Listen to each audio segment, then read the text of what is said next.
नमस्कार आणि good morning family. तर बघा सकाळचे 6:15 वाजलेत आणि मी निघाली आहे कामावर। तुम्हाला तर माहिती आहे मी जेवण बनवायचं काम करते आणि माझ्या घरापासून माझं काम लांब असल्यामुळे मी गाडी घेऊन कामावर जाते। तर सध्या माझ्याकडे 2 कामं आहेत आणि आता मी तुम्हाला घेऊन चालली आहे माझ्या कामावर आणि तिकडे तुम्हाला मी दाखवणार आहे मी कामावर कुठली नवनवीन स्पेशल रेसिपी बनवते। तुम्ही मला नेहमी बोलता ताई रेसिपी पण शेअर करत जावा, तर जसं जमेल तसे काही नवीन रेसिपी असेल, काही वेगळी रेसिपी असेल तर मी नक्कीच तुमच्याबरोबर शेअर करत असते। तर तुमचे खूप छान छान कमेंट येतात, कमेंट बघून मला अजून नवीन एनर्जी भेटते व्हिडिओ बनवण्यासाठी। तर बघा पहिल्या घरी पोहोचली आहे, दरवाजाची बेल वाजवली आणि घरात एंट्री केली आणि लंचमध्ये बनवलेली आहे भेंडीची भाजी। मस्त कांदा टाकून अशी भेंडीची भाजी बनवलेली आहे, सर टिफिनमध्ये घेऊन जाणार आहे। तर अशी क्रिस्पी मोकळी भेंडीची भाजी आहे, अजिबात चिकट कुठेच तुम्हाला दिसणार नाही, अशी मोकळी अशी मस्तपैकी ही भेंडीची भाजी बनवलेली आहे। त्यानंतर बनवलेले आहेत पोहे ब्रेकफास्टसाठी बनवलेले आहेत, व्हेजिटेबल पोहे आहेत। ह्याच्यामध्ये बीन्स आहे, गाजर आहे, कांदा आहे, बटाटा आहे, टोमॅटो आहे आणि मस्तपैकी असे हे पोहे बनवलेले आहेत। खिडकीतनं खूप जास्त ऊन येतंय त्यामुळे व्हिडिओ व्यवस्थित तुम्हाला दिसत नसेल, पण काय करू शकतो, इथे म्हणजे असा पडदा नाही आहे, तिकडे खेचून जसा असतो ना कपड्याचा तसा पडदा नाही आहे, त्यामुळे हे खिडकीतनं असं ऊन येतं आहे आणि त्यातच मी हा व्हिडिओ शूट केलेला आहे। तर नाश्त्यासाठी हे पोहे बनवल्यानंतर लंचसाठी मी भेंडीची भाजी बनवली आहे। त्यानंतर ह्या तांदळाच्या भाकरी बनवलेल्या आहेत। तर ह्या तांदळाच्या भाकरी लाल कसं काय, तर बीटरूट टाकून ह्या तांदळाच्या भाकरी बनवल्या आहेत। तुम्ही बघू शकता किती मऊ, किती पातळ आणि किती मस्त गोल गरगरीत अशा ह्या तांदळाच्या भाकरी आहेत। त्यानंतर पपई कापलेली आहे टिफिनमध्ये फ्रूट असं देण्यासाठी। तर आता आपलं जेवण रेडी आहे, ब्रेकफास्ट रेडी आहे। तर चला मग सरांचा टिफिन पॅक करते। तर टिफिन पॅक करण्यास सगळ्यात आधी मी भाजी भरणार आहे। तर ऊन खूप डायरेक्ट खिडकीतनं येत असल्यामुळे खूप गरम होत आहे आणि गॅस चालू आहे कारण सरांसाठी चहा बनत आहे, त्यामुळे फॅन पण लावू शकत नाही। तरी मी स्लोमध्ये फॅन लावला आहे, तुम्हाला ह्याच्यामध्ये दिसत असेल। तर चहा झाल्यानंतर मुकेश भैयाला सांगितलं बाबा फॅन फास्ट कर, फास्टमध्ये फॅन लावला तेव्हा कुठे बरं वाटायला लागलं, कारण ऊन डायरेक्ट खिडकीतनं येत होतं आणि त्यात गॅस चालू होता, खूप गरम होत होतं। तर बघा भेंडीची भाजी एका टिफिनमध्ये पॅक केली, त्यानंतर दुसऱ्या टिफिनमध्ये मी पोहे पॅक करायला घेतले। तर आत्तापर्यंत तुम्हाला कळलंच असेल तोडू कोण आहे, मुकेश भैया कोण आहेत। तर मुकेश भैया आता गावाला जाणार आहेत, ते असल्यामुळे मला कामात खूपच मदत होते।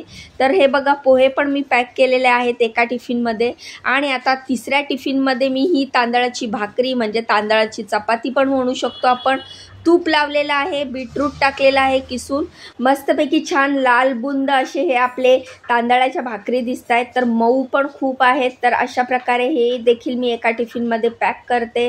फ्रूटमध्ये सरांना पपई ऑलरेडी मी पॅक केलेली आहे। तर अशा प्रकारे सरांचा टिफिन मी पॅक करायला घेतलेला आहे। सकाळी दोन्ही कामावर मला टिफिन पॅक करावे लागतात, त्यामुळे थोडीशी गडबड असते कारण सगळ्यांना ऑफिसला जायचं असतं। तरी मॅडम आता सध्या वर्क फ्रॉम होम करतायत ह्या घरातल्या, त्यामुळे त्यांचा टिफिन पॅक करावा लागत नाही, नाहीतर पहिले मॅडमचा आणि सरांचा दोघांचा टिफिन पॅक करावा लागत होता। टिफिन पॅक केला आणि टोडूचं चाललेलं अंड खाण्याआधी मला गाजर खायचं। गाजर खाल्ल्यावर तो खूप वेडा होतो, म्हणजे त्याला गाजर बघितलं ना की त्याला गाजर पाहिजेच, त्याचं खूप फेवरेट आहे गाजर। तर तुम्ही बघू शकता कधी मला पण भीती वाटते, तो एवढा एक्साइट होतो गाजर बघून।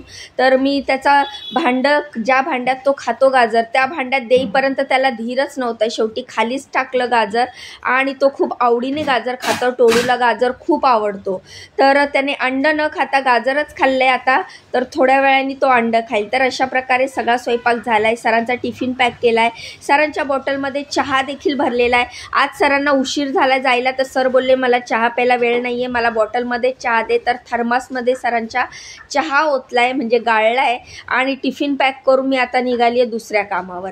तर आता दुसऱ्या कामावर तुम्हाला मी दाखवते की मी काय बनवणार आहे।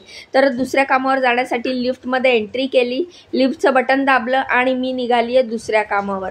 तर तुम्ही असेच मला खूप सपोर्ट करत जावा, माझ्या व्हिडिओला लाईक करत जावा, चॅनलला सबस्क्राईब करत जावा। तर दुसऱ्या कामावर पण इकडे येऊन नाश्त्यासाठी पोहे बनवले, पण ह्या पोह्यांचा रंग आणि आणि त्या पोह्यांचा रंग तुम्हाला वेगळा दिसत असेल, कारण हे घर आहे महाराष्ट्रीयन. तर महाराष्ट्रीयन पद्धतीचे पोहे मी इकडे बनवलेले आहेत. कांदा, बटाटा, शेंगदाणे घालून, खूप सारी कोथिंबीर घालून हे महाराष्ट्रीयन पद्धतीचे पोहे आहेत. ह्या इकडे बनवलेल्या पोह्यांमध्ये शेंगदाणे टाकलेले आहेत आणि तिकडे मी व्हेजिटेबल पोहे बनवलेले. त्याचबरोबर ही मेथीची भाजी बनवलेली आहे. मुगाची डाळ, कांदा, लसूण, मिरची घालून मस्तपैकी मेथीची भाजी बनवली आहे. त्यानंतर चपात्या बनवलेल्या आहेत. मॅडमचा टिफिन पॅक केलेला आहे. उरलेलं सगळं जेवण कढईमधनं काढलेलं आहे, छोट्या भांड्यांमध्ये ट्रान्सफर केलेलं आहे, कारण मला भांडे वगैरे घासून इकडून निघायचं असतं, त्यामुळे मी इकडचं सगळं जेवण छोट्या भांड्यांमध्ये ट्रान्सफर करते. मॅडम टिफिन घेऊन निघून गेल्याच्या नंतर मी कढया वगैरे रिकामी करून सगळे भांडे घासते. किचन गॅस सगळं क्लीन केलेलं आहे, भांडे पालथे मारलेले आहेत. इकडचं माझं सगळं काम संपलेलं आहे. आता मी चाललेली आहे घरी. तर बघू शकता तुम्ही, मी सगळं काम व्यवस्थित आवरून जाते. मॅडम माझ्या आधी ऑफिसला निघतात, त्यामुळे डोअर वगैरे सगळा बंद करून जाण्याची जबाबदारी माझी असते. तर ते सगळं चेक करून मी आता निघाली आहे बाहेर. खूप कडक ऊन आहे. तुमच्याकडे पण असंच ऊन आहे का मला नक्की कमेंट करून सांगा. मला असाच सपोर्ट करत जावा, माझ्या व्हिडिओना लाईक करत जावा, चॅनलला सबस्क्राईब करत जावा, माझे व्हिडिओ शेअर करत जावा. तर असा होता आजचा दिवस. भेटूया उद्याच्या व्हिडिओत. तोपर्यंत बाय.